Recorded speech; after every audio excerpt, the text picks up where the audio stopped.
Aaron Anderson. Aaron Anderson is a transfer from Alabama to LSU, a former five-star guy from Edna Karr High School, just dynamic player that Brian Kelly announced yesterday will be the kick returner and punt returner for LSU in 2023. Mike Denbrock had come out a couple of weeks ago during fall camp and said, hey, this is a guy we have to find ways to get the ball to. And, now Brian Kelly is putting the ball in his hands in kickoff returns and punt returns. So you're talking right there, probably between kickoff returns and punt returns, probably 5-6 touches a game there. And then you're going to add on top of that, I guarantee you they're going to find ways, whether it's on some kind of jet sweep or reverse or quick short passes, maybe even down the field passes, a good 5-6 attempts at least for him there a game. This is a guy who could get 10 touches a game for LSU. He's diminutive, but he's electrifying. He's a lightning in a bottle type player, 5'8", 190 pounds, quick change of direction ability, start stop, can accelerate away from people with ease. So I think Aaron Anderson is a guy who just has to touch the ball for LSU, like Mike Denbrock says, and you can see that LSU wasn't great in special teams last year, and this is going to give an added boost to the Tigers this year with Aaron Anderson coming on board. So that is a huge deal for LSU this morning, and something that we definitely needed to talk about there. He's not the only guy that is going to be an electrifying returner and also a guy that's dynamic, and LSU is going to find different ways to get him the ball. There's other guys around the SEC that are electrifying players, guys that have to be used in Swiss Army knife utility type ways, guys that their team is going to find different ways, whether it's gadget plays, whether it's lining them up in the backfield at receiver, jet sweeps, short passes, screen passes in the return game. However, they're going to find ways to get them the football. We thought we'd put some of those out there for you this morning, just looking around, finding different things that SEC teams are saying coming out of fall camp. And there's some guys that, on a couple of these big-time contenders that I think you've got to look for, especially at Alabama. We'll talk about two guys that I think aren't getting a whole lot of love that probably need to for their playmaking ability. Kendrick Law and Emmanuel Henderson are guys that are going to be returning kicks for Alabama. But when it comes down to it, Kendrick Law is a guy that is going to – he's been there now for a little bit at receiver, and I think he's going to be utilized in different ways. Emmanuel Henderson is a guy who played some running back in high school. He was listed as an athlete coming out.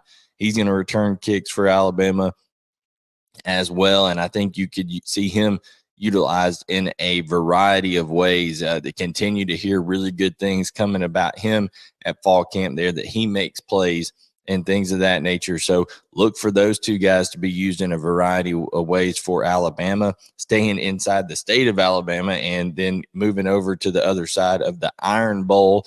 There would be Auburn, and Brian Battie is a guy who transferred over from South Florida, dynamic kick returner.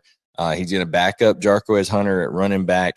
I think he's athletic enough. They could put him out in the slot. They could do him with some jet sweep type action. They could get him quick passes, things of that nature.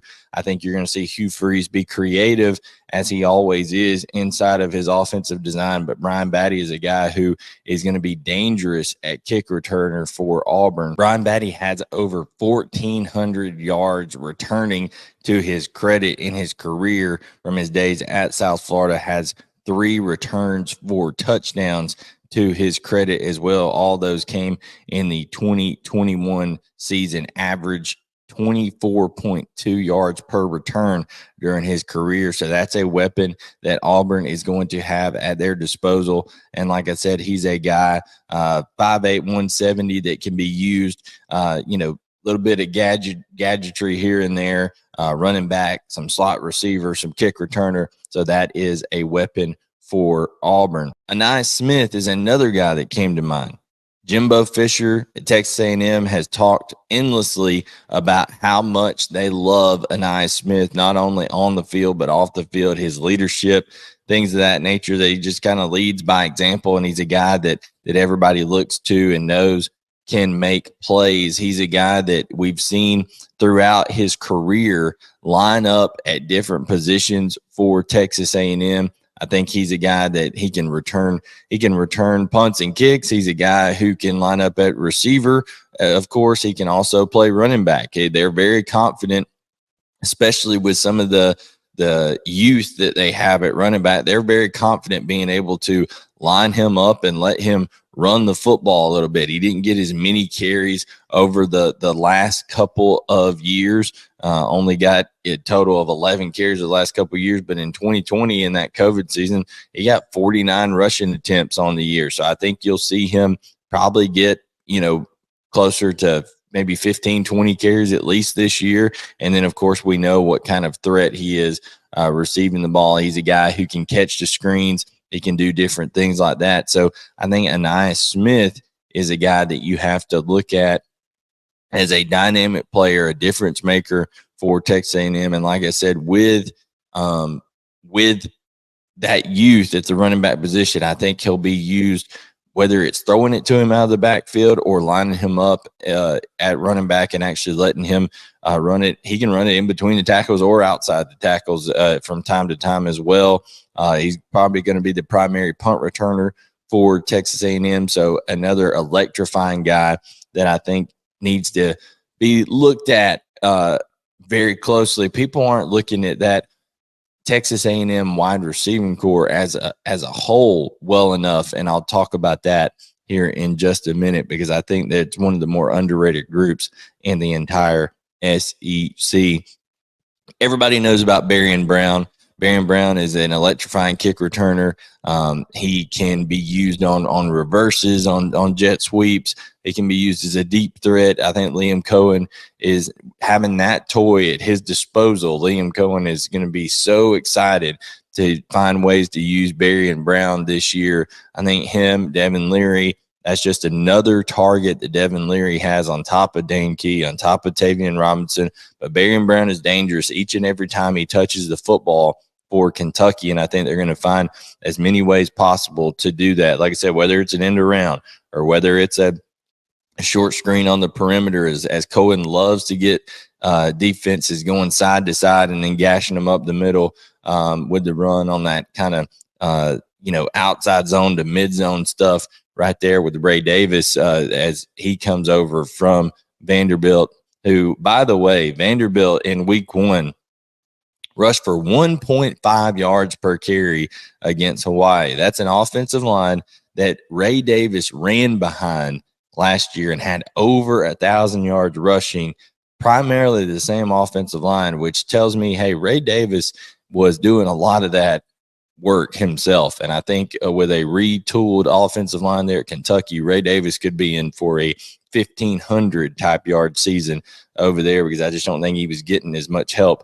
as he needed at Vanderbilt. They did not run the ball effectively at all against Hawaii. So I think it shows you what type of player Ray Davis is. But Barion Brown's the topic there on as far as most electrifying players in the SEC. He's one of them.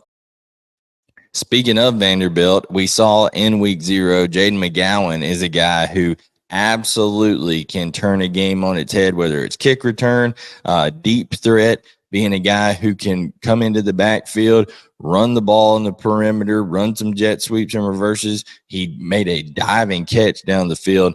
I had a bold prediction for Vanderbilt this year that Jaden McGowan would be a guy that has over 1,500 all-purpose yards. He had 97 just on one kick return in week 0. And then I think had another 72 yards receiving, had some yards rushing. So I think my bold prediction for Jaden McGowan is off to a nice start over there for Vanderbilt. Clark Lee's going to find a variety of ways to use him. I think he's a like I said, that Swiss Army knife, electrifying type player, and Vanderbilt is going to find ways and needs to find ways to get him the ball as much as possible. Luther Burden, of course, fits this. For Missouri, they can use him as a wildcat quarterback, which they've done plenty of times. He's a electrifying punt returner. He's a guy who they're going to find more targets for this year, I believe, than they did his freshman year. He's got both quarterbacks, Brady Cook and Sam Horn, that are going to be finding ways to try to get him the football. So I think that's going to be a interesting dynamic there. Luther Burden, always a guy that you got to be on the look for, especially when Missouri is at home in Como. Eli Drinkowitz, like I said, weird stuff happens in Como, and he tries to get his playmakers the football, and I think he's going to do so even more to Luther Burden this year. And then a guy that nobody's really talking about hardly at all is Dominic Lovett. I know that he just kind of goes under the radar because there's Brock Bowers and, all right, Carson Beck's the new quarterback, and who's Georgia's running back going to be with the injury to Branson Robinson. But I'm telling you, Dominic Lovett, the leading receiver for Missouri a year ago, one of the most dynamic players in the entire league coming over to Georgia. This is a guy that is going to make a huge splash at Georgia this year. He is going to be a problem, a matchup problem for linebackers, for safeties to be able to run with him, to be able to handle his quick twitch ability. They're going to be able to, if they want to, with some of the running back questions and dinged up injuries they got, they could line him up in the backfield and run him out from there to run a pass, hand him the football. He's going to return punts for Georgia, likely him or Ladd McConkey. I could see him returning kickoffs. I mean, Dominic Lovett is a guy that Kirby Smart gets to add to his tool belt there to be able to use him and Mike Bobo, and then also, of course, on special teams. But I think you're just going to see him line up all over the field, and they're going to have a lot of fun finding ways to stress defenses with the transfer from Missouri, Dominic Lovett, in Athens.